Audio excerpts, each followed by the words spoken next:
ipinaparatang ninyo sa akin? Ano pa? Durog na po ako, marami akong kasalanan sa mundo na pinapabayaan ko. Ngayon, pero wag nyo naman akong durugin pa dahil kailangan ako ng mga anak ko. Ako na lang ang meron sila. Wag naman pati ako na wala pa. Ito ay usaping pamilya at legal.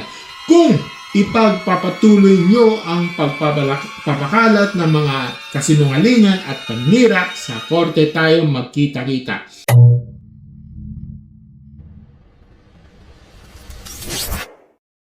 Okay, so hello mga stories, no? Welcome back sa isang random reaction show dito sa ating channel mga stories. Mabala sa ano, yan, babasahin natin itong trending post na nagbibigay tayo ng mga opinionated, logical, and straight to the point na komentaryo dito sa ating channel. Well, di put disclaimer, no, base sa public post na nakalink sa source na, no? Di ito legal advice, hindi tayo nagpapanggap na alam natin lahat ng detalye, no? Ang goal natin dito mga stories ay kailangan natin liwanagin ito in a logic way. Hindi iwas chismis at saka iwas sunog ng tao dito sa ating sa social media. Okay? So mga stories, no, at yun, babasahan natin. Ito yung galing kay Sian Gasa, no. Sabi niya, Naita, hindi daw po missing yung anak nyo. Nasa loob daw yung rehab. Oh, true. Ang chismis. Okay. So, mga stories, no, base sa, itong pinost niya, ito galing ito kay Elaine, no, yung parang screenshot niya, no. Papakita ko lang dito, no. Ito sabi niya dito, no, missing Patrick Bernardino, sinundo ni Meko, kasama ang kapatid. Noong June 19, 2025, mula noon hindi masabi ni Meko asan anak ko. Isang taon na may higit hindi naman namin makita, inamin niya na sa korte nasa kanya. Inamin niya sa korte nasa kamera, pero hindi pinapakita nasa ng anak ko. Tapos yung Rick Bernardino, Padre yung Patrick, may note pa, pinost pa para sa permission ng pamilya at lawyer. Ngayon masters, ito naman yung kay sinabi niya dito, no, papasahan na lang natin. Sabi niya dito, no, you know the truth, he is not missing. Nag-file na kayo sa akin last year na dismiss dahil walang basehan. If you want to round 2, let below be the judge. Once again, I lost almost everything during the relationship with him. Mula noon hanggang ngayon, mag-isa akong tinataguyod yung mga anak ko. Ako lang ngayon, mag-isa. Ngayon, kinukuyog ako ng mundo, gagawin nyo sa akin yan kahit pinapatunayan ko sa sarili ko. Magkaroon kayo ng awa kahit sa mga anak ko na lang. Sa korte tayo makikita-kita. Okay. At lastly, no, ito yung yung post niya, latest as of recording, latest niya, nakapin post pa, no. Sabi niya dito, no, this will be the last time I'm addressing this issue dahil ayoko ng pagpiyestan ng pato ng mga tao. Patrick is very much alive and he is in a trusted rehabilitation center for his betterment. As a mother, I wish for him one day face our kids as a better man and a father from how he was before. Ayokong tumanggap siya sa mga anak namin na ganun pa din siyang klaseng ng tao. I have provided his family enough proofs of his admission to rehab. Proof of lives, assertions, positive test. May rason kung bakit kailangan niyang magpa-rehab. Lahat ng ebidensya hinihingi nila sa akin noon, pinakita ko na. But for the other details, I contractually bound not to disclose. At alam din nila na confidentially agreement na yon dahil hindi pwede ma-disrupt ang rehab process niya. Hindi yan mawawala dahil alam niyong nasa rehab. Despite my efforts to coordinate with them, we still filed a case against me. Napakasama ang loob ko. Noong kasagsagan na walang hiya ako at nawala ang lahat sa akin. Pinili nila kasuhan ako. Ako na lang ang natira sa mga anak ko.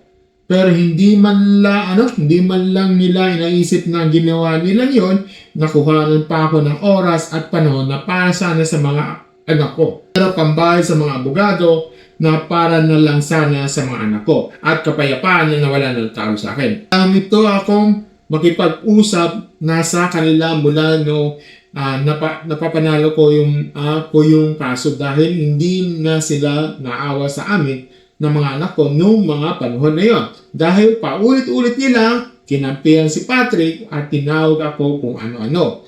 Pala mo ni, kinuha yung pera na bank account ni Patrick na wala naman laman. Durog na po ako, marami akong kasalanan sa mundo na pinapabayaan ko. Ngayon, pero wag nyo naman akong durugin pa dahil kailangan ako ng mga anak ko. Ako na lang ang meron sila. Wag naman pati ako na wala pa. Ito ay usaping pamilya at legal. Kung ipagpapatuloy nyo ang pagpapakalat ng mga kasinungalingan at panira, sa korte tayo magkita-kita. Hindi ako natatakot sa inyo dahil kakampi ko ang katotohanan. Okay, yan yung kanyang statement, no? According sa kanyang personal Facebook page, no? Okay, so mga story sa ko dito, no? Yung missing na term, delikado ang yung missing, yung term na yan, delikado ito pag binabato ito online, nako? Well, straight to the point tayo, no? Malaki ang difference ng missing versus hindi lang dinidisclose ang location, okay? Kapag missing, no, implication niyan, may danger, may kidnapping, may foul play, okay? Kapag sinabing nasa rehab, ibang usapan yan, which is yung privacy, medical confidentiality, at safety ng process. Okay? Pero ito rin yung punto ko dito. Kung isang taong mahigit na hindi nakikita at hindi ma-verify ang pamilya, natural na magpapanik sila. Kahit pa may proof na sinasabing ipinakita, no, kung hindi sila satisfied, doon nagsisimula ang banggaan. Ito yung tanong dito, sino ba may karapatan malaman at hanggang saan? Okay, kung adult si Patrick, no, may right to privacy siya. Lalo na kung medical/rehab. Okay, may confidentiality talaga ang rehab facilities. Pero kung ang pamilya na nagtatanong at ang claim niya ay hindi namin siya nakita, gusto namin ng verification. Hindi rin yun basta pwedeng i-dismiss bilang chismis to. Okay? Ang kailangan dito ay tamang proseso ng verification. Hindi yung Facebook ang korte. For your information, hindi ito korte ng Facebook, hindi pati yung X, Instagram, TikTok, diba? Hindi siya korte, for your information. Pangatlo, kung may proof of life, no, bakit hindi matapos-tapos? Ito yung logical term ko dito. Sabi ni Meko, may proof of life, admission, test. Okay, ito yung sabi ng kabilang side, no? Hindi raw mapakita kung nasaan at isang taon nang mahigit. So, possible na pareho may punto at kani-kanilang anggulo. Pwedeng may proof na hindi enough yung para sa pamilya, no? Pwedeng enough legally, pero emotionally hindi enough, no? Pwedeng may confidentiality, pero may mabigay na full details. O pwede na ang pamilya ang habol, pero personal confirmation, hindi screenshot o salita lang.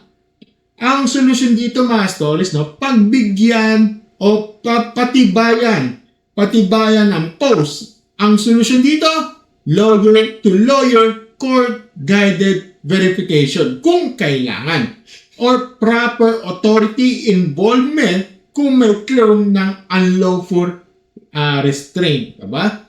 Papat yung mga influencer na nagtatanong, pwedeng makatulong o makasira. Okay. Ito yung post niya, Naita, hindi tayo missing. Itong si Angasa, no? Yung post niya, Naita, hindi tayo missing. Nasa rehab. Okay. Frankly speaking, no? Ito yung klase na tanong na pwedeng magmukhang concern, pero gasolina ang sunog. Okay? Kasi kapag maling info yan, sira ang reputation nito. Kapag totoong info yan, pero confidential, baka mag-distract pa yung process o magamit sa harassment. Ito yung gusto kong kung gusto mong tumulong, ito may tamang angle. May official report ba? May police blotter ba? May case number ba? Anong advice ng lawyer? Na hindi how true ang chismis sa public, di ba? Yun yung sinasabi ko. Pangalawa, ito pinakatatalo dito, yung mga anak at pamilya. Okay? Kahit sino pa ang tama, kahit sino pa ang mali, kapag pinagsisigawan sa social media ng ganyang level ng family conflict, no, may permanent, ito magiging malaking permanenteng damage ito sa kanilang, sa kanilang mga pamilya. Ito ay sa mga bata, mga mental health ng lahat, no, sa future ng relasyon ng pamilya, at sa mga reputasyon ng bawat isa, no. At ito pa mga stories, no, ito pa. Pag may mga mabibigat na parata ng personal na insulto, di ba, no? Lalo na humihina, credibility, na kahit anong side man yan, no? Kasi if ever lumalabas na ito ay medyo purely concerned to nagiging ganti at saka ang mauwi ito sa iwalayan, di ba? Ito mga stories, ang masasabi ko lang dito, kung nasa rep talaga itong at adult siya, no? Adult na siya, let's say yung nasa legal na age, no, respetuhin natin ang confidentiality. Okay? Kung pamilya ka at hindi ka mapakali, no, huwag mong idaan sa Facebook. Okay? Idaan mo sa abogado, authorities at saka formal verification. Okay? Kung may proof of life, pwede yan idaan sa legal channel para tumigil ang missing narrative without violating rehab rules, no? May paraan dyan para hindi public circus. Okay? At saka kung usaping custody, safety, o possible unlawful restraint ng hinala dito, okay? Mas lalong hindi ito pagdating sa mga conversation. Merong PNP, NBI course, di ba? Sa mga nakikisaw sa court clout, well, tigil-tigilan nyo na. Hindi ito chismis content kung buhay mental health at ang mga bata na involved. Okay? Kasi kung totoo na may bio at nasa rehab, ang pinakasimple dito, i-verify ang tamang proseso. Tapos tigilan nyo na ang mga pagiging social media warriors nyo. Okay? Yun lang yung kasimple. Yun lang. So, yun lang mga stories, no? Sa tingin nyo, no? Sa ganitong issue, ano ba dapat ang minimum proof na acceptable para tumigil ang missing claim? O dapat ba laging i-priority sa privacy ng rehab, no? Kahit nag-aalala ang pamilya ang humihingi ng lokasyon? Well, comment down below at babasahin natin ng matino. Okay? Kung gusto nyo mga ganitong opinionated, logical, and frankly, na stage report, commentary videos, don't forget to like, share, subscribe sa ating channel, and click the notification button sa baba. Okay? At saka sa Be Part of Customers Membership for as low as 39 pesos a month, early videos fresh from the rendering videos, meron tayong 159 a month at saka 399 pesos a month. Ito yung mga exclusive videos ko para sa mga Castores membership ko. Okay? Mga stories, thank you and have a great day, Stories. Bye!